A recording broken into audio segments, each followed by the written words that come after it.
Hi hello friends, welcome back to my channel. 7 ಹೆಜ್ಜೆಗಳ ಹೊಡತಿ ಭಾಗ 41.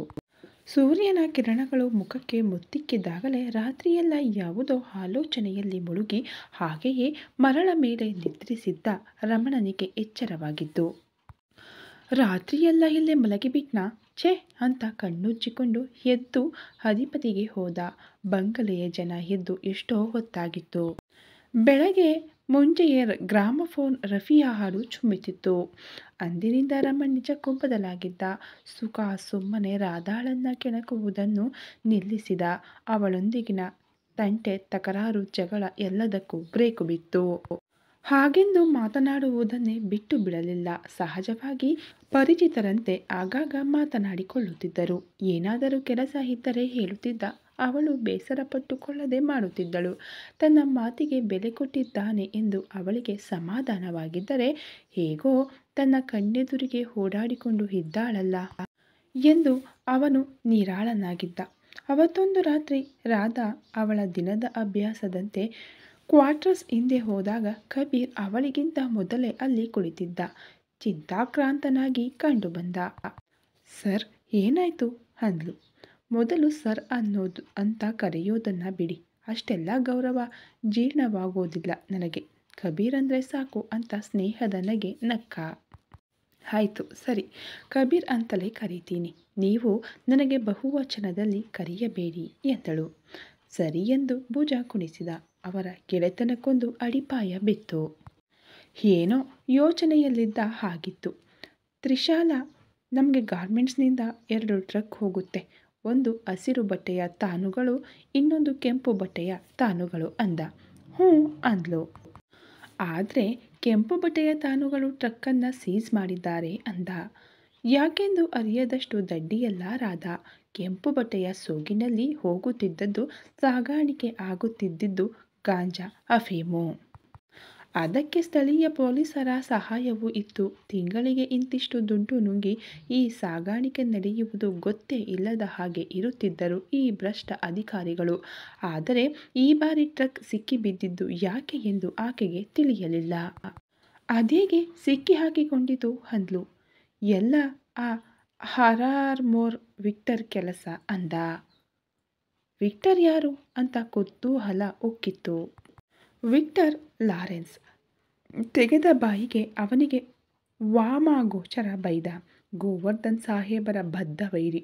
ಇಬ್ಬರೂ ಒಂದೇ ಸಮಯದಲ್ಲಿ ಈ ಫೀಲ್ಡಿಗೆ ಬಂದವರಂತೆ. ಆದರೆ ಸಾಹೇಬ್ರ ಚಾಣಾಕ್ಷತನ ಅವರನ್ನು ಈ ಮಟ್ಟಿಗೆ ತಂದು ನಿಲ್ಲಿಸಿದೆ. ಆದರೆ ಆ ವಿಕ್ಟರ್ ಕೋಲ್ಕತ್ತಾದ ಚುಕ್ಕಾಣಿ ತಾನು ಹಿಡಿಯಲು ನೋಡ್ತಿದ್ದಾನೆ. ಸಾಹೇಬರ ಎಲ್ಲ ದಂಧೆಗಳಿಗೂ ಅಡ್ಡಗಾಲು ಹಾಕ್ತಾನೆ. ಮೊನ್ನೆ ಶೂಟೌಟ್ ಆಯ್ತಲ್ಲ, ಅದೇ ರಮಣ್ ಮತ್ತೆ ನಾನು ವಾಪಸ್ ಬಂದ್ಬಿಟ್ಟಿದ್ವಲ್ಲ, ಅದು ಅವನೇ ಮಾಡಿಸಿದ್ದು. ಸಾಹೇಬರ ವ್ಯಾಪಾರವನ್ನೆಲ್ಲ ಹಾಳು ಮಾಡೋದಿಕ್ಕೆ ಕಾಯ್ತಾ ಇರ್ತಾನೆ. ಅವನು ಹೀಗೆ ಮಾಡ್ತಿರ್ಲಿ, ನಾನೇ ಒಂದಿನ ಅವನ ಹಣೆಗೆ ಗುಂಡು ಹೊಕ್ಕಿಸ್ತೀನಿ ಅಂದ. ಆ ಕೆಲಸ ಇಷ್ಟರ ಒಳಗೆ ಇನ್ನೂ ಯಾಕೆ ಮಾಡಿಲ್ಲ ಅಂದಾಗ, ಸಾಹೇಬರು ಬಿಡೋದಿಲ್ಲ. ದುಶ್ಮನ್ಗಳು ಇದ್ರೇನೆ ನಮಗೊಂದು ಬೆಲೆ. ನಮ್ಮ ಬೆಳವಣಿಗೆ ನೋಡಿಕೊಂಡು ಹುರ್ಕೊಳ್ಳೋಕ್ಕಾದ್ರೂ ವೈರಿಗಳು ಇರಬೇಕು ಅಂತಾರೆ. ಅವರು ಆಗಾಗ ಒಂದು ಮಾತು ಹೇಳ್ತಾರೆ, love your haters, there are your biggest fan ಅಂತ. ರಾಧಾಗೆ ಇಂಟ್ರೆಸ್ಟಿಂಗ್ ಅನಿಸಿತು. ಅದು ನಿಜ ಕೂಡ. ಕೂತಾಗ ನಿಂತಾಗ ಕನಸು ಮನಸ್ಸಿನಲ್ಲಿ ಸದಾ ಅಘೋರನ ಹೇಗೆ ಕೆಡವೋದು ಅನ್ನೋದೇ ಚಿಂತೆ. ಈ ವಿಕ್ಟರ್ ಮೀಟಿಂಗ್ ಇಟ್ಟಾಗ ಎಲ್ಲದಕ್ಕೂ ಒಪ್ಪಿಕೊಳ್ಳೋದು, ಆಮೇಲೆ ಪ್ರತಿಯೊಂದಕ್ಕೂ ಮೂಗು ತೂರಿಸೋದು. ಹಾಳಾದವನು. ನಿಮ್ಮ ಪ್ರಕಾರ ಟ್ರಕ್ ಸೀಸ್ ಮಾಡಿಸಿದ್ದು ವಿಕ್ಟರ್ ಅಂತಾನಾ ಅಂದ್ಲು. ಹಾಗೆ ಅನ್ನಿಸುತ್ತೆ. ಪೊಲೀಸರು ಅವನ ಕಡೆಯವರೇ ಇರಬೇಕು ಅಂದ. ನನಗನ್ನಿಸೋ ಪ್ರಕಾರ ವಿಕ್ಟರ್ಗೂ ಇದಕ್ಕೂ ಯಾವುದೇ ಸಂಬಂಧವಿಲ್ಲ ಅಂದ್ಲು. ಅವನು ನಮ್ಮ ದುಶ್ಮನ್ ಅಂದ. ಇರಬಹುದು, ಆದರೆ ಇದರಲ್ಲಿ ಅವನ ಕೈವಾಡ ಇರಲಾರದು. ಬರೀ ಒಂದು ಟ್ರಕ್ಕಿನ ಗಾಂಜಾಗಳಿಂದ ಅವನಿಗೇನು ಸಿಗೋದಿಲ್ಲ. ಬಹುಶಃ ಇದನ್ನೆಲ್ಲ ಟ್ರಕ್ ಡ್ರೈವರ್ ಮಾಡಿರಬಹುದು ಅಂದ್ಲು. ಹೇ, ನೋ ಚಾನ್ಸ್. ಅವನು ನಮ್ಮಲ್ಲಿ ಬಹಳ ವರ್ಷಗಳಿಂದ ಕೆಲಸ ಮಾಡ್ತಿರೋನು ಅಂದಾಗ, ಎಂತೆಂಥದೋ ಮೇಲಿನ ಅಧಿಕಾರ, ಹುದ್ದೆ, ಸಂಬಳ ಕೊಡೋ ಸರ್ಕಾರಕ್ಕೆ ದ್ರೋಹ ಬಗೆಯೋ ಭ್ರಷ್ಟ ಅಧಿಕಾರಿಗಳು ಇರುವಾಗ ಇನ್ನು ಹೊಟ್ಟೆಪಾಡಿಗೆ ದುಡಿಯೋವಂಥವರು 4 ಕಾಸಿನ ಆಸೆಗೆ ಹೀಗೆ ನಿಷ್ಠೆ ಕಳೆದುಕೊಳ್ಳದೆ ಇರ್ತಾರಾ ಅಂದ್ಲು. ಯೋಚನೆಗೆ ಬಿದ್ದ. ಯಾವುದೋ ದೊಡ್ಡ ಗಿರಾಕಿನ ಪರಿಚಯ ಮಾಡಿಕೊಂಡು ತಾನೇ ಮಾರೋಕೆ ಹೋಗಿ ಸಿಕ್ಕಿ ಹಾಕಿಕೊಂಡಿರಬಹುದು ಅಂದಾಗ, ಹಾಗಾಗಿದ್ರೆ ಅವನು ಟ್ರಕ್ ಬಿಟ್ಟು ಓಡಿ ನಮ್ಮಲ್ಲಿ ಬರ್ತಿರ್ಲಿಲ್ಲ ಅಂದ. ಆಯ್ತಲ್ಲ, ಇದಕ್ಕಿಂತ ದೊಡ್ಡ ಸಾಕ್ಷಿ ಏನು ಬೇಕು? ಅನುಮಾನ ಬರಬಾರದು ಅಂತಾನೆ ನಿಮ್ಮಲ್ಲಿಗೆ ಬಂದಿದ್ದು. ಗಾಡಿಯ ಜೊತೆ ಸಿಕ್ಕಿ ಹಾಕಿಕೊಂಡಿದ್ರೆ ನೀವುಗಳೇ ಜೈಲಿನಿಂದ ಬಿಡಿಸುತ್ತಿದ್ರಿ ಅಲ್ವಾ? ಓಡಿ ಬರೋ ಅವಶ್ಯಕತೆ ಏನಿತ್ತು ಅಂದ್ಲು. ಕಬೀರ ಆಶ್ಚರ್ಯದಿಂದ ಅವಳನ್ನೇ ನೋಡುತ್ತಿದ್ದ. ಹಾಗಾದ್ರೆ ಡ್ರೈವರ್ದೇ ತಪ್ಪು ಅಂತ ಫಿಕ್ಸಾ ಅಂದ. ಪಕ್ಕ ಅಂದ್ಲು. ಮತ್ತೊಂದೇನು ಗೊತ್ತಾ, ಡ್ರೈವರ್ಗಳಿಗೆ ಟ್ರಕ್ಕುಗಳು ಶಿಫ್ಟ್ ಆಗುತ್ತವೆ. ಅವರು ಯಾವಾಗಲೂ ಒಂದೇ ಟ್ರಕ್ ಓಡಿಸುವಂತಿಲ್ಲ. ರಿಸ್ಕ್ ಅವಾಯ್ಡ್ ಮಾಡೋಕೆ ಹಾಗೆ ಮಾಡ್ತೀವಿ. ಫ್ಯಾಕ್ಟರಿ ಅಟೆಂಡರ್ ಹೇಳೋ ಪ್ರಕಾರ ಆವತ್ತು ಡ್ರೈವರ್ಗೆ ಸಿಕ್ಕಿದ್ದು ಕೆಂಪು ಬಟ್ಟೆಯ ಟ್ರಕ್ ಅಂದಾಗ ಇನ್ನೂ ಸುಲಭವಾಯ್ತಲ್ಲ ಅಂತ ನಕ್ಕಳು. ಏನು ಅಂದ. ಹಾಗಾದರೆ ನೀವು ಅವನನ್ನು ಇಷ್ಟರೊಳಗೆ ಅವನನ್ನು ವಿಚಾರಿಸಿದ್ದೀರಿ ಅಂದ್ಲು. ಹೌದು, ಟ್ರಕ್ ಬದಲಾವಣೆ ಹೇಗೆ ಆಗಿತ್ತು ಕೇಳಿದೆ. ಏನೋ ಒಂದು ಹೇಳ್ದ. ಬಹಳ ವರ್ಷಗಳಿಂದ ಕೆಲಸದಲ್ಲಿ ಇದ್ದವ ಅಂತ ನನಗೇನು ಅನುಮಾನ ಬರಲಿಲ್ಲ ಅಂದ. ಅವನು ಏನು ಹೇಳ್ದ ಅಂತ ನಾನು ಹೇಳಲ್ಲ ಅಂದ್ಲು. ಹೇಳಿ ಅಂತ ಕಾತುರದಿಂದ ಕೇಳಿದ. ಇಷ್ಟೊತ್ತು ಬುದ್ಧಿವಂತಿಕೆ ತೋರಿಸಿದವಳ ಜಾಣ್ಮೆಯ ಮಟ್ಟ ನೋಡಿಯೇ ಬಿಡೋಣವೆಂದ. ಕಲರ್ ಬ್ಲೈಂಡ್ನೆಸ್ ಎಂದು ದೃಢವಾಗಿ ಹೇಳಿದಳು. ಶಿಳ್ಳೆ ಹೊಡೆಯುವ ಹಾಗಾಯಿತು ಕಬೀರನಿಗೆ. ಕರೆಕ್ಟ್, ಹೇಗಿಷ್ಟು ಕರಾರುವಕ್ಕಾಗಿ ಹೇಳಿದೆ ಅಂದ. ಹೆಚ್ಚಾಗಿ ಹಸಿರು, ಕೆಂಪು, ಹಳದಿ, ನೀಲಿ ಬಣ್ಣಗಳನ್ನು ಕೆಲವೊಬ್ಬರಿಗೆ ಗುರುತಿಸಲು ಕಷ್ಟವಾಗುತ್ತೆ. ಈ ಒಂದು ಸಂದರ್ಭ ಬಂದರೆ ಅಂತ ಮೊದಲೇ ಉತ್ತರ ತಯಾರಿಸಿಕೊಂಡಿರುತ್ತಾರೆ. ಏನೋ ಒಂದು ಹೇಳಿದರೆ ನಂಬಿಕಸ್ಥ ಅಂತ ಬಿಟ್ಟು ಬಿಡ್ತಾರೆ ಅಂತ. ಅದನ್ನು ಸಾಕ್ಷಿ ಸಮೇತ ಪ್ರೂವ್ ಮಾಡಬೇಕಲ್ಲ. ಯಾಕೆಂದರೆ ಸಾಹೇಬರು ಅವನನ್ನು ನಂಬುತ್ತಾರೆ. ಅವರಿಗೆ ಇವನನ್ನು ರೆಡ್ ಹ್ಯಾಂಡ್ ಆಗಿ ಹಿಡಿದು ತೋರಿಸಬೇಕು. ಬಹಳ ಸುಲಭ. ಕೆಂಪು ಹಸಿರು ಸೇಬು ಇಟ್ಟು ಕೆಂಪು ಸೇಬನ್ನು ಎತ್ತಿಕೊಳ್ಳೋಕೆ ಹೇಳಿ. ಒಂಚೂರು ತಡಕಾರದೆ ಸರಿಯಾಗಿ ಹೇಳಿದ ಹಾಗೆ ಕೆಂಪು ಸೇಬು ಎತ್ತಿಕೊಂಡರೆ ಅವನೇ ಇದರ ರೂವಾರಿ. ಕಲರ್ ಬ್ಲೈಂಡ್ನೆಸ್ ಇದ್ದಿದ್ದೇ ಹೌದಾದರೆ ಅವರು ಹಸಿರು ಬಣ್ಣದ ಸೇಬು ಎತ್ತಿಕೊಳ್ಳಬೇಕು. ಅನುಮಾನ ಬರದ ಹಾಗೆ ಒಂದು ಒತ್ತಡದ ಸನ್ನಿವೇಶದಲ್ಲಿ ಹೇಳಿ. ಅವನಿಗೆ ಯೋಚಿಸಲು ಸಮಯ ಸಿಗಬಾರದು ಅಂದ್ಲು. ಇಷ್ಟೊತ್ತು ಕಬೀರ ಡ್ರೈವರ್ ಮೇಲೆ ನಂಬಿಕೆ ಇಟ್ಟು ವಿಕ್ಟರ್ನನ್ನು ಬೈದುಕೊಂಡು ಕುಳಿತಿದ್ದ. ಬಹಳ ರಾತ್ರಿ ಆಯಿತು, ಹೋಗ್ತೀನಿ ಅಂತ ಬಟ್ಟೆ ಒಗೆಯುವ ಕಲ್ಲ ಮೇಲಿಂದ ಎದ್ದಳು. ಒಂದು ನಿನ್ನಿಂದ ಹೇಗೆ ಇದೆಲ್ಲ ಯೋಚಿಸೋಕೆ ಸಾಧ್ಯವಾಯಿತು ಅಂತ ಸಂಶಯದಿಂದಲ್ಲ ಅಚ್ಚರಿಯಿಂದ ಕೇಳಿದ. ಕಾಮನ್ ಸೆನ್ಸ್ ಅನ್ನುತ್ತಾ ಮುಗುಳ್ನಕ್ಕೂ ಹೋದಳು. ಅವಳಿಗೆ ಇಂಥದ್ದೊಂದು ಅವಕಾಶ ಬೇಕಿತ್ತು. ಅದು ತಾನಾಗಿಯೇ ಒದಗಿಯೂ ಬಂದಿತ್ತು. ಮರುದಿನ ಇಡೀ ಕಬೀರ ಸಿಗಲೇ ಇಲ್ಲ.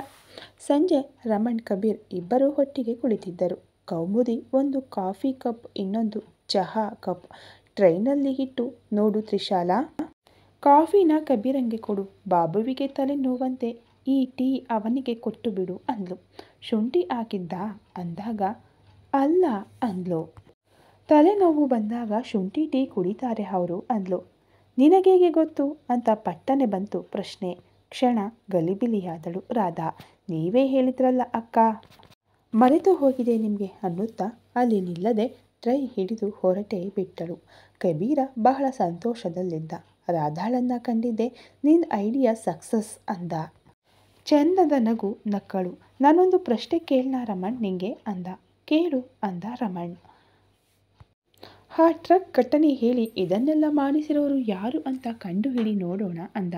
ಕರ್ಮ, ಡ್ರೈವರ್ ಮಾಡಿದ್ದು, ಇದರಲ್ಲಿ ಯೋಚಿಸೋಕೆ ಏನಿದೆ ಅಂದ. ಹೇಗೆ ಹೇಳ್ತೀಯ ಅಂದಾಗ, ಒಂದು, ಅವನಲ್ಲದೆ ಹೋಗಿದ್ರೆ ಟ್ರಕ್ ಬಿಟ್ಟು ನಮ್ಮಲ್ಲಿಗೆ ಓಡಿ ಬರ್ತಿರ್ಲಿಲ್ಲ. ತೊಂದರೆಯಾಗಿದೆ ಅಂತ ಫೋನ್ ಮಾಡಿ ಹೇಳ್ತಿದ್ದ. ಇನ್ನೊಂದು, ಆ ಹಸಿರು ತಾನಿನ ಟ್ರಕ್ ತನ್ನ ಪಾಲಿಗೆ ಬರುವವರೆಗೂ ಕಾಯುತ್ತಾ ಇರಲಿಲ್ಲ. ತಾನಾಗಿಯೇ ಅದು ಬೇಕು ಎಂದು ಕೇಳಿದರೆ ಅನುಮಾನ ಬರಬಹುದು ಅಂತ ತನ್ನ ಅವಕಾಶಕ್ಕಾಗಿ ಕಾದ. ಕಲರ್ ಬ್ಲೈಂಡ್ನೆಸ್ ನೆಪ ಸಹ ಹಾಕುತ್ತಿರಲಿಲ್ಲ ಅಂದ. ಅವನದೇ ಹೇಳಿದ್ದು ಅಂತ ನಿನಗೇಗೆ ಗೊತ್ತು ಅಂದಾಗ, ಬಣ್ಣಗಳಲ್ಲಿ ಬದಲಾವಣೆ ಆಗಿದೆ ಅನ್ನೋ ಅನುಮಾನ ಹುಟ್ಟಿಸಬೇಕು ಅಂದರೆ ಸಾಮಾನ್ಯವಾಗಿ ಬರೋ ನೆಪ ಕಲರ್ ಬ್ಲೈಂಡ್ನೆಸ್ ಅಂತ ಆರಾಮಾಗಿ ಹೇಳಿ ಕಪ್ಪು ತುಟಿಗೆ ತಾಕಿಸಿದ. ಕಬೀರನಿಗೆ ಚಪ್ಪಾಳೆ ಹೊಡೆಯುವ ಮನಸ್ಸಾಯಿತು. ನೀವಿಬ್ರು ಒಟ್ಟಿಗೆ ಇರಬೇಕಿತ್ತು, ಇಬ್ರು ಒಂದೇ ಥರ ಯೋಚನೆ ಮಾಡ್ತೀರಾ ಅಂತ ಮೆಚ್ಚುಗೆಯಿಂದ ಹೇಳಿದ. ರಾಧಾ ರಮಣ್ ಇಬ್ಬರು ಮುಖ ನೋಡಿಕೊಂಡರು. ಕಬೀರ್ ರಾಧಾಳ ಕಡೆ ನೋಡಿ ಹೆಂಗೆ ನಮ್ಮ ಹುಡುಗ ಅನ್ನುವ ರೀತಿಯಲ್ಲಿ ನೋಡಿದ. ನಿಂಗಿನ್ನೂ ಇವನ ತಲೆ ಓಡುವ ವೇಗದ ಬಗ್ಗೆ ಗೊತ್ತಿಲ್ಲ ಅಂದ. ಅವಳೇನು ಪ್ರತಿಕ್ರಿಯೆ ನೀಡದೆ ಅಲ್ಲಿಂದ ಹೋದ ಮೇಲೆ ನೋಡಿದ್ಯಾ ಎಷ್ಟು ಜಾಣೆ ಅಂತ ಅಂದ. ಏನು ಬಹಳ ಕ್ಲೋಸ್ ಆಗಿರೋ ಹಾಗಿದೆ, ಕ್ಲೋಸ್ ಫ್ರೆಂಡ್ಸ್ ಆಗಿರೋ ಹಾಗಿದೆ, ಬಹುವಚನ ಏಕವಚನಕ್ಕೆ ಇಳಿದಿದೆ, ಸರ್ ಹೋಗಿ ಕಬೀರ್ ಆಗಿದೆ, ಏನು ಕತೆ ಅಂತ ಸ್ವಲ್ಪ ಗಟ್ಟಿಯಾಗಿಯೇ ಕೇಳಿದ. ಕಬೀರನಿಗೆ ಅದೆಲ್ಲ ಗಮನಕ್ಕಿಲ್ಲ. ಅವನು ಕನಸು ಕಾಣುವುದರಲ್ಲಿ ನಿರತನಾಗಿ ಬಿಟ್ಟಿದ್ದ. ಎಲ್ಲೋ ನೋಡುತ್ತಲೇ ಮದುವೆ ಬಗ್ಗೆ ಏನು ಯೋಚಿಸಿದ್ದಾಳೋ ಏನೋ ಅಂತ ಆಸೆಯಿಂದ ನೋಡಿದಾಗ ರಮಣನಿಗೆ ಕೋಪ ಬಂತು. ನನ್ನ ವೈವಾಹಿಕ ಜೀವನಕ್ಕೆ ಕೊಳ್ಳಿ ಇಟ್ಟು ನೀನು ಮದುವೆಯಾಗ್ತೀಯಾ ಅಂತ ಮೇಜು ಒದ್ದು ಎದ್ದ ರಮಣ್. ಕನಸಿನ ಲೋಕದಲ್ಲಿ ತೇಲುತ್ತಿದ್ದವನಿಗೆ ಯಾರೋ ಹಗ್ಗ ಕಟ್ಟಿ ವಾಸ್ತವಕ್ಕೆ ಎಳೆದ ಹಾಗಾಯಿತು. ಇಲ್ಲ, ನಿಂದು ಅಮೈರಾ ಮದುವೆ ಆದಮೇಲೆ ನಾನು ಮದುವೆ ಆಗೋದು ಅಂದ. ನಾನ್ಸೆನ್ಸ್ ಅನ್ನುತ್ತಾ ಒಳಗೋದ ರಮಣ್. ಅವನತ್ತ ಹೋಗಿದ್ದೆ ಕಬೀರ ಜಿಜ್ಞಾಸೆಗೆ ಒಳಗಾದ. ತಾನು ರಮಣನ ಜೀವನ ಹಾಳು ಮಾಡಿದ್ದು ತಪ್ಪಲ್ಲ, ಅಪರಾಧ. ಆದರೆ ಅದು ಅಮೈರಾ ಸಲುವಾಗಿ ಅವನು ಅಘೋರನಾಗಿಯೇ ಕೆಲಸ ಮಾಡ್ತಿದ್ದ ಅಂತ ಗೊತ್ತಾದ ಮೇಲೆ ಎಷ್ಟು ಖುಷಿಯಾಗಿತ್ತು. ನಮ್ಮವನೇ ಅಂತ. ನನ್ನಿಂದಾಗಿ ಮಡದಿಯಿಂದ ದೂರಾದ. ರಮಣ್ ಹೋಟೆಲ್ ರೂಮಿನಲ್ಲಿ ಹುಷಾರಿಲ್ಲದೆ ಮಲಗಿದ್ದ. ದೆಹಲಿಯಲ್ಲಿ ಗೆಳೆತನ ಬೆಳೆಸಿಕೊಂಡು ಅವನ ಜೊತೆ ತೆಗೆಸಿಕೊಂಡ ಫೋಟೋ ತೋರಿಸಿದ ಮೇಲೆ ಹೋಟೆಲ್ನವರು ಅವನ ರೂಮಿಗೆ ಬಿಟ್ಟಿದ್ದು. ಆಗಲೇ ಅವನನ್ನು ಇಲ್ಲಿಗೆ ಕರೆದುಕೊಂಡು ಬಂದಿದ್ದು. ನನ್ನ ಜೊತೆ ಬರದೆ ಮತ್ತಿನ್ನೇನು ಮಾಡ್ತಿದ್ದ ಪಾಪ ಅವನು. ಬೇರೆ ಆಯ್ಕೆ ಸಹ ಇರಲಿಲ್ಲ. ಅವನ ಬುದ್ಧಿವಂತಿಕೆಗೆ ಸಾಹೇಬರ ಮೆಚ್ಚುಗೆ ಸಹ ಸಿಕ್ಕಿತ್ತು. ಅವನ ಹೆಂಡತಿಯ ಬಗ್ಗೆ ಯಾಕೋ ಯೋಚಿಸಲೇ ಇಲ್ಲ. ಅಮೈರಾ ಸಲುವಾಗಿ ಇನ್ನೊಂದು ಹೆಣ್ಣಿನ ಜೀವನ ಕಿತ್ತುಕೊಂಡು ಆಕೆಯನ್ನು ಎದುರಿಸೋ ಧೈರ್ಯ ನನಗಿಲ್ಲ. ಗೊತ್ತಿದ್ದು ಮಾಡಿದ ತಪ್ಪಿನಿಂದಾಗಿ ಪಶ್ಚಾತ್ತಾಪ ಅವನನ್ನು ಕಿತ್ತು ತಿನ್ನುತ್ತಿತ್ತು. ಇತ್ತ ನಂದನವನದಲ್ಲಿ ದೊಡ್ಡ ಗಲಾಟೆಯೇ ನಡೆದು ಹೋಗಿತ್ತು. ಅರುಂಧತಿ ಫೋನಿನಲ್ಲಿ ಮಾತನಾಡುತ್ತಿದ್ದುದನ್ನು ಲಕ್ಷ್ಮೀ ನರಸಿಂಹಯ್ಯ ಕೇಳಿಸಿಕೊಂಡು ರಂಪಾಟ ಮಾಡಿಬಿಟ್ಟಿದ್ದರು. ರಾಧಾಳೊಂದಿಗೆ ಮಾತನಾಡ್ತಿದ್ದೀಯಾ ಅಂದರು.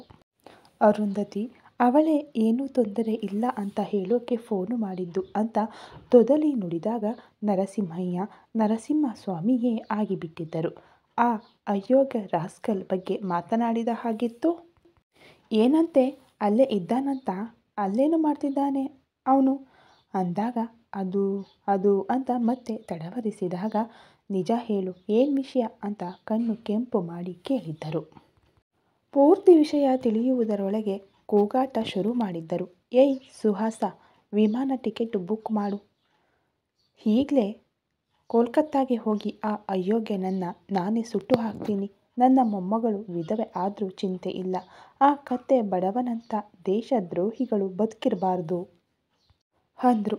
ಅವರನ್ನು ಸಮಾಧಾನ ಮಾಡುವಷ್ಟರಲ್ಲಿ ಮನೆಯವರಿಗೆಲ್ಲ ಸುಸ್ತು. ರಾಧಾಗೆ ಈ ವಿಷಯಗಳು ಮನೆಯವರಿಗೆ ತಿಳಿಯುವುದು ಇಷ್ಟವಿರಲಿಲ್ಲ. ಆದರೂ ಅಚಾತುರ್ಯ ನಡೆದು ಹೋಗಿತ್ತು.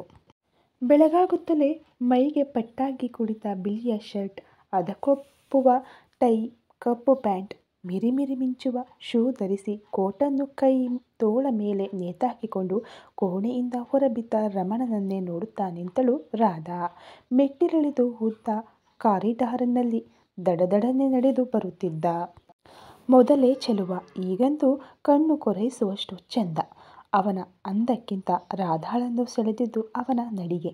ಅದೆಂಥ ಕರಾರು ಒಕ್ಕದಂಥ ಹೆಜ್ಜೆ, ಅಳತೆ ಮಾಡಿ ಇಡುತ್ತಿದ್ದನೇನೋ ಅನ್ನುವ ಹಾಗೆ. ಪ್ರತಿ ಹೆಜ್ಜೆಯಲ್ಲೂ ತುಂಬಿ ತುಳುಕುವ ಆತ್ಮವಿಶ್ವಾಸ, ದೃಢತೆ, ಅದಕ್ಕೂ ಹೆಚ್ಚಾಗಿ ಸಂಮೋಹನಗೊಳಿಸುವಂತಹ ನಗು. ಆ ಮೋಹಕ ನಗೆಗೆ ಸೂರೆಗೊಂಡು ಬಿಡುವ ಮನಸ್ಸು ರಾಧಾಗೆ. ಮೊದಲಿನ ದಿನಗಳಲ್ಲಾದರೆ ಪ್ರೀತಿಯಿಂದ ಗಂಡನ ಕೊರಳಿಗೆ ಜೋತು ಬಿದ್ದು ಅವನ ಮುಖದ ತುಂಬ ಕನಿಷ್ಠ 10-20 ಮುತ್ತಿನ ಮಳೆ ಸುರಿಸಿ ಮುದ್ದುಗರೆದು, ನೀವಿಷ್ಟು ಹ್ಯಾಂಡ್ಸಮ್ ಆಗಿ ಕಂಡರೆ ಈ ಬಡಪಾಯಿ ಜೀವ ತಡೆದುಕೊಳ್ಳೋದು ಹೇಗೆ ಎಂದು ಕೇಳಿಬಿಡುತ್ತಿತ್ತು ಹುಡುಗಿ. ಅವನ ಹೆಜ್ಜೆಗೆ ಸಮನಾಗಿ ತನ್ನ ಹೃದಯ ತಾಳ ಹಾಕುತ್ತಿದೆ ಏನೋ ಅನ್ನಿಸಿ ಹೋಯಿತು ಅವಳಿಗೆ.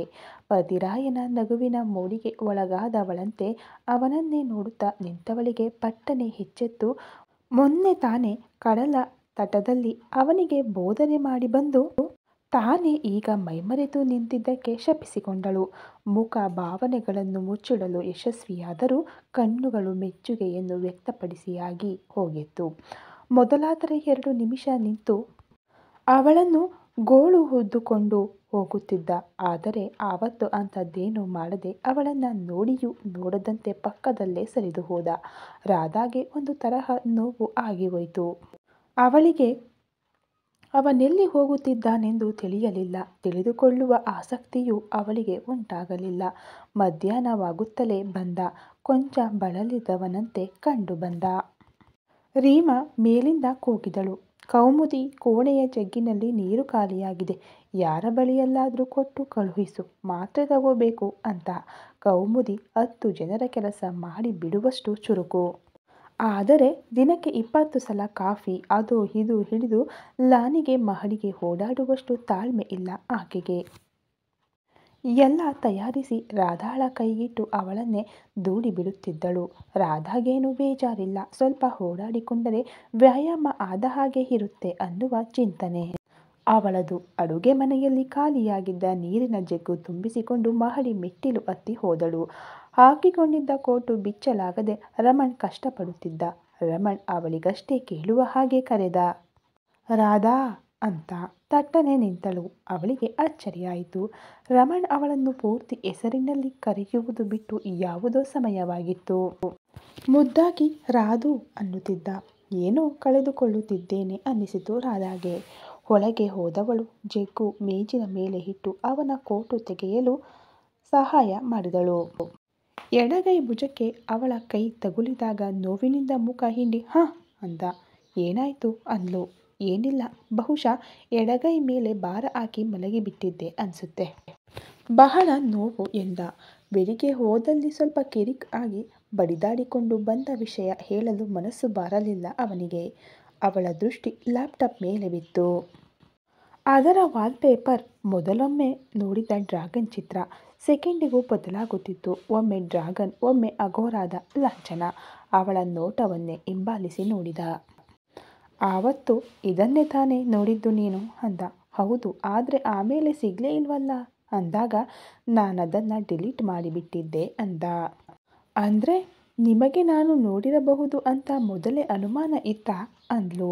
ಎಸ್, ಅದಕ್ಕೆ ಎಲ್ಲ ಅಳಿಸಿದ್ದು ಅಂತ ನಕ್ಕ. ಯೂ ಅಂತ ಬಹುತೇಕ ಕಿರುಚಿ ಹಿಂದೆ ಬಾಗಿ ಜಗ್ಗು ಎತ್ತಿ ಅದರಲ್ಲಿದ್ದ ನೀರು ಅವನ ಮುಖಕ್ಕೆ ಎರಚಲು ಯತ್ನಿಸಿದಳು. ರಮಣ್ ಅವಳನ್ನು ಗಿರಕ್ಕನೆ ತಿರುಗಿಸಿಬಿಟ್ಟ.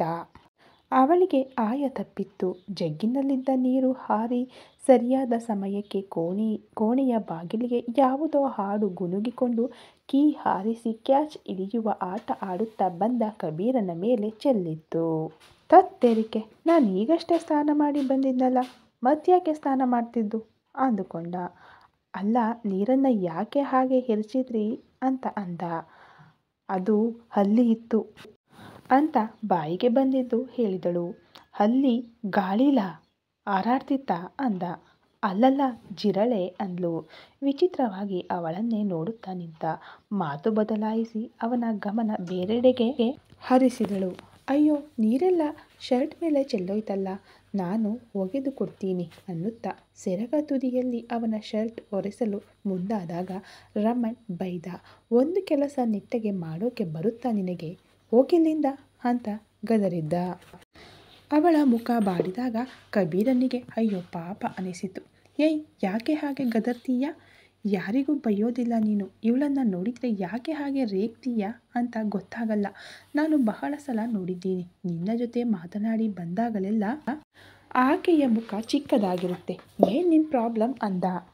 ಕಬೀರ ಹಾಡುತ್ತಿದ್ದ ಮಾತು ಕೇಳಿ ಖಾಲಿ ಜಗ್ಗು ಹಿಡಿದು ಕೆಳಗೆ ಇಳಿಯುತ್ತಿದ್ದ ರಾಧಾಳ ಹೆಜ್ಜೆ ತಪ್ಪಿತು. ಗಾಬರಿಯಲ್ಲಿ ಸಾವರಿಸಿಕೊಂಡಳು. ತಾನು ಹೀಗೆ ರೇಗಿಯೇ 3 ಜನ ಕೆಲಸ ಬಿಟ್ಟು ಓಡಿ ಹೋಗಿದ್ದು ಮರೆತು ದೊಡ್ಡದಾಗಿ ತನ್ನ ಪ್ರಶ್ನಿಸಿದ ಕಬೀರನ ಕಂಡು 2 ಗುದ್ದಿ ಬಿಡಬೇಕೆನಿಸಿತು ರಮಣನಿಗೆ. ತನ್ನತ್ತ ಹುರಿನೋಟ ಬೀರಿದವನ ಕಂಡು ಹಲ್ಲು ಕಿರಿದ ಕಬೀರ. ರಾತ್ರಿ ಊಟದಲ್ಲಿ ಕಬೀರ ಗೋವರ್ಧನನಿಗೆ ರಾಧಾ ಮಾಡಿದ ಸಹಾಯ ಹೇಳಿದ. ಅವಳು ಗೋವರ್ಧನನಿಗೆ ಈ ವಿಷಯ ಕಿವಿಗೆ ಬೀಳಬೇಕೆಂದು ಬಯಸಿದಳು. ಇಲ್ಲವಾದಲ್ಲಿ ಅವಳು ಅಂಥ ಬುದ್ಧಿವಂತಿಕೆ ತೋರಿ ರಿಸ್ಕ್ ತೆಗೆದುಕೊಳ್ಳುತ್ತಿರಲಿಲ್ಲ. ಅದಾದ ಮೇಲೆ ಕಬೀರ ಮತ್ತಷ್ಟು ಎಚ್ಚರಿಕೆ ವಹಿಸಿ ಸಾಗಾಣಿಕೆಯಲ್ಲಿ ಒಂದಷ್ಟು ಬದಲಾವಣೆ ಮಾಡಿದ್ದ. ಗೋವರ್ಧನನಿಗೆ ಬಹಳ ಇಷ್ಟವಾಯಿತು ಅವಳ ಜಾಣ್ಮೆ. ನಿನಗೆ ಹೇಗೆ ಈ ಪರಿ ಯೋಚಿಸೋಕೆ ಸಾಧ್ಯ ಅಂದ. ಅವಳೇನು ಹೇಳುವುದರೊಳಗೆ ಕಬೀರನೇ ಸಾಮಾನ್ಯ ಜ್ಞಾನವಂತೆ ಆಕೆಗೆ ಅಂದ. ಮಾರ್ವಲಸ್, ಇದನ್ನೇ ಕಾಮನ್ ಸೆನ್ಸ್ ಅಂದರೆ. ನಿನ್ನ ತಲೆಯಲ್ಲಿ ಇನ್ನೂ ಎಂತೆಂಥ ವಿಚಾರ ಇದೆಯೋ, ಕೀಪ್ ಇಟ್ ಅಪ್ ಎಂದು ಸಾಧಾರಣವಾಗಿ ಪ್ರತಿಕ್ರಿಯೆ ಕೊಟ್ಟರು. ಗೋವರ್ಧನನಿಗೆ ಮುಂದೆ ಆಗಲಿರುವ ಎಷ್ಟೋ ಕೋಟಿ ಉಳಿಸಿದ್ದರ ಜೊತೆ ಸಮಾಜದಲ್ಲಿ ಅವನ ಹೆಸರು ಹಾಳಾಗದಂತೆ ಉಳಿಸಿದ್ದಕ್ಕೆ ರಾಧಾಳ ಮೇಲೆ ತುಸು ಕೃತಜ್ಞತಾ ಭಾವ ಹುಟ್ಟಿತ್ತು. ಆದರೂ ಇಷ್ಟು ಬೇಗ ಅವಳನ್ನು ನಂಬಲು ಸಾಧ್ಯವಿರಲಿಲ್ಲ. ಅವಳ ಬುದ್ಧಿವಂತಿಕೆ ಪರೀಕ್ಷೆ ನಡೆಸಬೇಕಿತ್ತು. ರಾಧಾಗೆ ಇಷ್ಟೇ ಸಾಕು. ಒಮ್ಮೆಲೆ ಮೇಲೇರಲು ಸಾಧ್ಯವಿಲ್ಲ. ಒಂದೊಂದೇ ಮೆಟ್ಟಿಲು ಹತ್ತಿದಾಗಲೇ ತುದಿ ತಲುಪುವುದು ಅನ್ನುವುದು ಅವಳಿಗೆ ಗೊತ್ತು. ಅದಕ್ಕಾಗಿ ಕಾಯಲು ಅವಳು ಸಿದ್ಧ. ಆ ವಾರದಲ್ಲೇ ಇನ್ನೊಂದು ದೊಡ್ಡ ಮೀಟಿಂಗ್ ಫಿಕ್ಸ್ ಆಗಿತ್ತು. ಸ್ಟಾಫನ್ನೆಲ್ಲ ಬಂಗಲೆಯಿಂದ ಹೊರಗೆ ಕಳುಹಿಸುವ ಸಂದರ್ಭ. ರಾಧಾಗೆ ಈ ಬಾರಿಯಾದರೂ ಮೀಟಿಂಗ್ನಲ್ಲಿ ಏನು ಮಾತನಾಡುತ್ತಾರೆ ಎಂದು ಕೇಳಿಕೊಳ್ಳುವ ಇಚ್ಛೆ. ರೀಮಾ, ಬಿಸ್ಲರಿ ಬಾಟಲ್ಗಳನ್ನು ಕಾನ್ಫರೆನ್ಸ್ ರೂಮಿನ ಟೇಬಲ್ ಮೇಲೆ ಇಟ್ಟು ಹೋಗು ಎಂದಾಗ ಅವಳಿಗೆ ಹುರೇ ಎಂದು ಕುಣಿದು ಬಿಡುವ ಮನಸ್ಸಾಯಿತು. ರೀಮಾ ಹೇಳಿದ ಹಾಗೆ ಮಾಡಿ ಬಂಗಲೆಯಿಂದ ಹೊರಬಿದ್ದಳು. ಸಂಜೆ 7 ಗಂಟೆ ಆಗಿತ್ತು. ಅಲ್ಲಿಯವರೆಗೂ ಹೇಗೋ ಸಮಯ ಕಳೆದು ಬಸ್ ಸ್ಟಾಪಿಗೆ ಹೋಗಬೇಕು ಎಂದುಕೊಂಡು ಕಿರಿದಾದ ರಸ್ತೆಯಲ್ಲಿ ನಡೆದುಕೊಂಡು ಹೋಗುತ್ತಿದ್ದವಳಿಗೆ ರಮಣ್ಣನನ್ನು ಅಲ್ಲಿ ಕಂಡು ಆಶ್ಚರ್ಯವಾಯಿತು. ಜೊತೆಗೆ ಒಂದು ಹುಡುಗಿ ಬೇರೆ. ಆ ಹುಡುಗಿ ರಮಣ್ಣನನ್ನು ಒಮ್ಮೆ ಗಟ್ಟಿಯಾಗಿ ತಬ್ಬಿಕೊಂಡು ಅಲ್ಲೊಂದು ಅಂಗಡಿಯತ್ತ ಹೋಗಿದ್ದೇ ರಾಧಾ ಹಿಂದಿನಿಂದ ಹೋಗಿ ಅವನ ಭುಜದ ಮೇಲೆ ಕೈ ಇಟ್ಟಳು. ತಿರುಗಿದ. ರಪ್ಪನೆ ಒಂದು ಅವನ ಕೆನ್ನೆಗೆ ಬಾರಿಸಿಬಿಟ್ಟಳು. ಇದೊಂದು ಬಾಕಿ ಇತ್ತು ನಿಮಗೆ ಅಂದ್ಲು. ನಾನು ಹೇಳೋದನ್ನು ಸರಿಯಾಗಿ ಕೇಳುವಷ್ಟು ತಾಳ್ಮೆ ಇದೆಯಾ ಅಂದ. ಇಲ್ಲ, ಹೇಳೋದು ಕೇಳೋದು ಏನು ಉಳಿದಿಲ್ಲ. ಇನ್ನು ಎಷ್ಟು ಅಂತ? ನೀವು ಹೇಗಾದರೂ ಇರಲಿ, ನನ್ನ ಮೇಲಿಟ್ಟಿರುವ ಪ್ರೀತಿ ನಿಜವಾಗಿದ್ದು ಅಂತ ನಂಬಿದ್ದೆ. ಆದರೆ ನೀವು ಮಾಡ್ತಿರೋದೇನು? ಅಲ್ಲಿ ಒಬ್ಬಳನ್ನು ಮದುವೆಯಾಗೋಕೆ ತಯಾರಾಗಿದ್ದೀರಿ. ಕಟ್ಟಿಕೊಂಡವಳು ನಾನು. ಇಲ್ಲಿ ನೋಡಿದರೆ ಇವಳು ಯಾರೋ ನಿಮ್ಮನ್ನು ತಬ್ಬಿಕೊಳ್ತಾಳೆ. ಏನಾಗ್ತಿದೆ ಇಲ್ಲಿ ಅಂತ ನೋಡಿದರೆ ಗೊತ್ತಾಗೋದಿಲ್ವಾ? ಇದಕ್ಕಿಂತ ಜಾಸ್ತಿ ಸಾಕ್ಷಿ ಬೇಡ. ನೀವೆಂಥವ್ರು ಅಂತ ತಿಳಿದುಕೊಳ್ಳೋಕೆ ಅಂದ್ಲು. ಹುಚ್ಚು ಹಿಡಿದಿದೆಯಾ ನಿಂಗೆ? ಪೂರ್ತಿ ವಿಷಯ ತಿಳಿದುಕೊಳ್ಳದೆ ಏನೇನೋ ಮಾತನಾಡಬೇಡ ಅಂದ. ಇಷ್ಟು ದಿನ ವಿಷಯ ತಿಳಿದುಕೊಂಡಿರಲಿಲ್ಲ. ಆದರೆ ಈಗ ಎಲ್ಲ ಗೊತ್ತಾಗ್ತಿದೆ. ನಿಮ್ಮ ಬುದ್ಧಿ ಎಂಥದ್ದು ಅಂತ. ನೀವೂ ಬೇಡ, ನೀವು ಕಟ್ಟಿದ ತಾಳಿಯೂ ಬೇಡ ಅಂತ ಅವನ ಕಣ್ಣೆದುರಿಗೆ ತಾಳಿ ಬಿಚ್ಚಿ ಅವನ ಕೈಗಿಟ್ಟು ಹೋದಳು. ಅವನಿಗೆ ಏನಾಗುತ್ತಿದೆ ಎಂದು ಅರಿವಾಗುವಷ್ಟರಲ್ಲಿ ವಿಷಯ ಸರಿಯಾಗಿ ಗೊತ್ತಿಲ್ಲದೆ ದುಡುಕಿಬಿಟ್ಟಿದ್ದಳು. ಅಂಗಡಿಗೆ ಹೋದ ಹುಡುಗಿ, ಕ್ಯಾ ಹುವಾ ಭಯ್ಯಾ? ಓ ಲಕ್ಕಿ ಕೌಂತಿ ಎಂದಾಗಲೇ ಅವನು ಎಚ್ಚೆತ್ತಿದ್ದು. ಏನಿಲ್ಲವೆಂದು ತಲೆಯಾಡಿಸಿ ತಾಳಿ ಸರವನ್ನು ಕಿಸಿಗೆ ಇರಿಸಿದ. ಆ ಹುಡುಗಿ ಹೇಳಿದ್ದನ್ನು ಕೇಳಿದ್ದರೆ ರಾಧಾ ಅದೆಷ್ಟು ಪಶ್ಚಾತ್ತಾಪ ಪಡುತ್ತಿದ್ದಳೋ ಏನೋ. ಬಂಗಲೆಯ ಕಾನ್ಫರೆನ್ಸ್ ಹಾಲಿಗೆ ಹೋದವಳ ಉಸಿರು ನಿಂತು ಹೋಗಿತ್ತು. ಕ್ವಾರ್ಟರ್ಸಿಗೆ ಹೋಗಿ ಸುಬೋಧನನಿಗೆ ಫೋನ್ ಮಾಡಿ ವಿಷಯ ಹೇಳಿ ಬಂಗಲೆಯ ಸುತ್ತ ಅನುಮಾನಾಸ್ಪದವಾಗಿ ತಿರುಗಾಡದಂತೆ ಹೇಳಿದಳು. ಇಲ್ಲಿರುವವರು ಮನುಷ್ಯರಂತೆ ಕಾಣುತ್ತಾರೆ ಅಷ್ಟೇ. ಕೈಗೊಂದು ಚಾಕು, ಚೂರಿ, ಪಿಸ್ತೂಲು ಸಿಕ್ಕಿಬಿಟ್ಟರೆ ಎಲ್ಲರೂ ನರರೂಪದ ರಾಕ್ಷಸರು. ನೀನು ಹೊರಗಡೆ ಓಡಾಡಬೇಡ. ರಮಣನ ಕಣ್ಣಿಗೆ ಬಿದ್ದರೆ ಕೊಲ್ಲೋಕೋ ಹೇಸೋಲ್ಲ ಅಂದ್ಲು. ಆ ಕಡೆಯಿಂದ ಸುಬೋಧ್ ಕೂಗುತ್ತಿದ್ದ, ವಾಟ್? ರಮಣ್ ಅಲ್ಲಿದ್ದಾನಾ ಅಂತ. ಅಷ್ಟರಲ್ಲಿ ರಮಣನೇ ಕಾಲಪ್ಪಳಿಸುತ್ತಾ ಬಂದ. ಆತಂಕದಲ್ಲಿ ಅವಳ ಕೈಲಿದ್ದ ಫೋನು ಕೆಳಗೆ ಬಿದ್ದು ಹೊಡೆದು ಹೋಯಿತು. ಅಲ್ಲಿಗೆ ಹೊರಗೆ ಸಂಪರ್ಕ ಮಾಡಲು ಇದ್ದ ಒಂದು ಸಾಧನವೂ ಇಲ್ಲವಾಗಿತ್ತು. ಅವಳೇ ಮತ್ತೆ ಹೊರಗೆ ಹೋಗುವವರೆಗೂ ಹುಷಾರಾಗಿ ಇರುವ ಪರಿಸ್ಥಿತಿ ಬಂತು. ನಿನ್ನ ಭುಜದ ಮೇಲಿಂದ ಬಹಳ ದೊಡ್ಡ ಭಾರ ಇಳಿದಿರಬೇಕಲ್ಲ. ಹೆಣ್ಣಾಗಿ ಮಾಂಗಲ್ಯ ತೆಗೆದುಕೊಟ್ಟಿದ್ದೀಯಲ್ಲ ಅಂದ. ಹೌದು, ಅದನ್ನು ಕಟ್ಟಿದವರು ಗಂಡನಾಗಿರದೆ ಕೊಲೆ ಮಾಡುವುದರಲ್ಲಿ ಸ್ತ್ರೀ ಲೋಲುಪತೆಯಲ್ಲಿ ಬ್ಯುಸಿ ಆಗಿಬಿಟ್ಟಿದ್ದಾರೆ ಪಾಪ. ಹಾಗಾಗಿ ಆ ತಾಳಿಗೆ ಬೆಲೆಯಲ್ಲಿದೆ ಅಂದ್ಲು. ನಿನ್ನದು ಬಹಳ ಅತಿಯಾಯಿತು ಅನ್ನಿಸ್ಲಿಲ್ವಾ ಅಂದ. ಅನ್ನಿಸದೆ ಏನು, ಎಲ್ಲ ಅನ್ನಿಸುತ್ತೆ ನಿಮಗೆ. ನಿಮಗೆ ನೀವು ಮಾಡ್ತಿರೋ ತಪ್ಪು ಅರ್ಥವಾಗ್ತಿದೆಯೇ?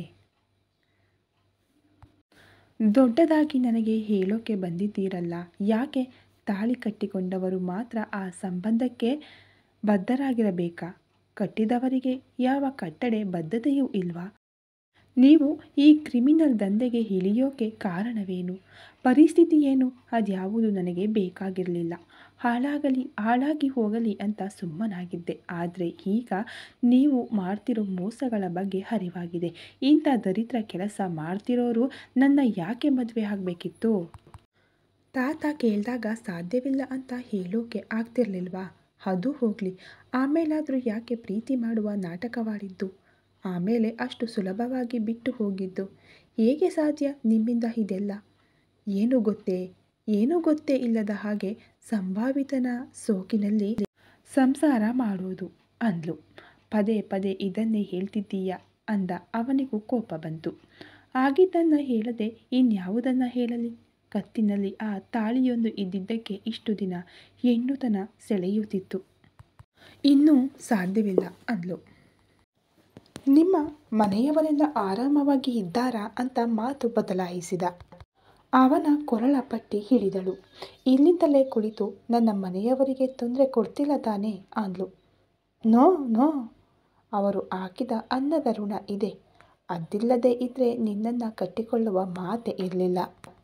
ನಿನ್ನ ಕುಟುಂಬದವರು ತೋರಿದ ಪ್ರೀತಿಗೆ ನಾನಿನ್ನು ಮನುಷ್ಯನಾಗಿರೋದು ಅಂದ. ಅಷ್ಟು ಪ್ರೀತಿ ಇದ್ದರೆ ನಿಮ್ಮ ಈ ಗೋಮುಖದ ಇಂದಿನ ವಾಸ್ತವತೆಯನ್ನು ಹೇಳಿಬಿಡಬೇಕಿತ್ತು ಅಂದ್ಲು. ತೀರಾ ಅತಿಯಾಗಿ ಹಾಡ್ತಿದ್ದೀಯ. ಒಂದಾದ ಮೇಲೊಂದು ಚುಚ್ಚು ಮಾತುಗಳು ನಿನ್ನದು. ಹೋಗಲಿ, ಬೇಡ ಅಂತ ಬಹಳಷ್ಟು ಸಹಿಸಿಕೊಂಡಿದ್ದೀನಿ. ನಿನ್ನ ಎಲ್ಲ ಪ್ರಶ್ನೆಗಳಿಗೂ ಉತ್ತರ ಕೊಡುತ್ತಿದ್ದೆ. But you don't deserve it ಅಂತ ತಿರುಗಿ ಹೊರಟವ ನಿಂತ. ಬಂದ ವಿಷಯವೇ ಮರೆತು ಹೋಯಿತು. ಸುಬೋಧ್ ಹೇಗಿದ್ದಾನಂತೆ? ನಾನು ಕೇಳಿದೆ ಅಂತ ಹೇಳು. ಇಷ್ಟೊತ್ತು ಅವನ ಜೊತೆಲೇ ಅಲ್ವಾ ಮಾತನಾಡ್ತಿದ್ದಿದ್ದು ಅಂದ. ಎಂಜಲು ನುಂಗಿಕೊಂಡಳು. ರಾಧಾ IPS ಅವರೇ, ಇದು ನಿಮ್ಮದಲ್ಲ ತಾನೇ ಅನ್ನುತ್ತಾ ಕಿಸೆಯಿಂದ ಪುಟ್ಟ ರೆಕಾರ್ಡರ್ ಹೊರತೆಗೆದ. ನನ್ನದಲ್ಲ ಅಂದಳು. ಇಲ್ಲಿ ಮತ್ಯಾರೂ ಇಂಥ ಕೆಲಸ ಮಾಡೋರಿಲ್ಲ. ನಿನ್ನದೇ ಅಂತ ಗೊತ್ತು. ದೇವರು ಕೊಟ್ಟಿರೋ ತಲೆನ ಸ್ವಲ್ಪ ಉಪಯೋಗಿಸು. ಇವರೆಲ್ಲ ನಿನ್ನನ್ನು ಬಹಳ ಬುದ್ಧಿವಂತೆ ಅಂತ ತಿಳ್ಕೊಂಡಿದ್ದಾರೆ ಅಂದ. ಅವಳದ್ದೇ ಅದು. ಹೋದ ಬಾರಿ ಹೊರಗೆ ಹೋದಾಗ ಧರಣಿ ಕೊಟ್ಟ ಪುಟ್ಟ ರೆಕಾರ್ಡರ್ ಮತ್ತೆ ಒಂದಷ್ಟು ಚೂಯಿಂಗ್ ಗಮ್ ಹಿಡಿದುಕೊಂಡು ಬಂದಿದ್ದಳು. ನೀರಿಡುವ ನೆಪದಲ್ಲಿ ಟೇಬಲ್ ಕೆಳಗೆ ರೆಕಾರ್ಡರ್ ಇಟ್ಟು ಚೂಯಿಂಗ್ ಗಮ್ಮಿಂದ ಅಂಟಿಸಿ ಬಂದಿದ್ದಳು. ರಮಣ್ ಅವಳ ಪ್ಲಾನ್ ತಲೆ ಕೆಳಗೆ ಮಾಡಿದ್ದ. ಅವಳ ಕಣ್ಣೆದುರೇ ರೆಕಾರ್ಡರ್ ತುಳಿದು ಪುಡಿ ಮಾಡಿದ. ಹೇಗೆ ಗೊತ್ತಾಯ್ತು ಅಂತಾನಾ? ನೀನೊಬ್ಬಳೇ ಇಲ್ಲಿ ಇಂಥದ್ದು ಮಾಡೋಳು ಅಂತ ಅಲ್ಲ. ಒಳಗೆ ಹೋಗುವಾಗ ಚೂಯಿಂಗ್ ಗಮ್ ಜಿಗಿಯುತ್ತಾ ಹೋದವಳು ವಾಪಸ್ಸು ಬರುವಾಗ ಹಾಗೆ ಬಂದಾಗಲೇ ಗೊತ್ತು ನನಗೆ ಏನೋ ಒಂದು ಕಿತಾಪತಿ ಮಾಡಿದ್ದೀಯಾ ಅಂತ. ಅಲ್ಲಿಂದ ಹೊರಬಂದ ಮೇಲೆ ಏನೋ ಸಾಧಿಸಿದ ಖುಷಿ.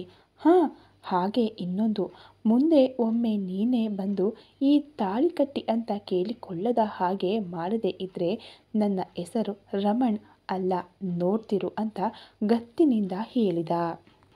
ಹಾಗಾದರೆ ಬೇರೊಂದು ಹೆಸರು ಹುಡುಕಿಕೊಳ್ಳಿ. ನೀವಂದುಕೊಂಡಿರೋದು ಯಾವತ್ತೂ ಸಾಧ್ಯವಿಲ್ಲ ಅಂತ ಅವಳು ಅಹಂ ಬಿಡಲಿಲ್ಲ. ವ್ಯಂಗ್ಯವಾಗಿ ನಕ್ಕು ಹೋದ. ಅವಳಿಗೆ ಈ ರಮಣ್ ಹೊಸಬ. ಸ್ಫುರದ್ರೂಪಿ ಮುಖದ ಇಂದಿನ ಈ ಪರಿಯ ಚಿರತೆಯ ವೇಗದ ಬುದ್ಧಿಯ ಅರಿವಿರಲಿಲ್ಲ ಅವಳಿಗೆ. ರಾಧಾ ಈಗ ಜಿದ್ದಿಗೆ ಬಿದ್ದಳು. ತನ್ನ ಮಾತಿಗೆ ಬೆಲೆ ಕೊಟ್ಟು ಸ್ವಲ್ಪ ಸುಧಾರಿಸಿದವನ ಮತ್ತೆ ತಾನೇ ಕೆರಳಿಸಿದಳು. ಈ ಕತೆ ಇನ್ನು ಮುಂದುವರಿಯುವುದು ಫ್ರೆಂಡ್ಸ್. ಕತೆ ಇಷ್ಟ ಆದರೆ ವಿಡಿಯೋಗೆ ಒಂದು ಲೈಕ್ ಮಾಡಿ, ಹಾಗೆ ನಿಮ್ಮ ಅನಿಸಿಕೆಗಳನ್ನು ಕಾಮೆಂಟ್ ಮೂಲಕ ನಮಗೆ ತಿಳಿಸ್ಕೊಡಿ.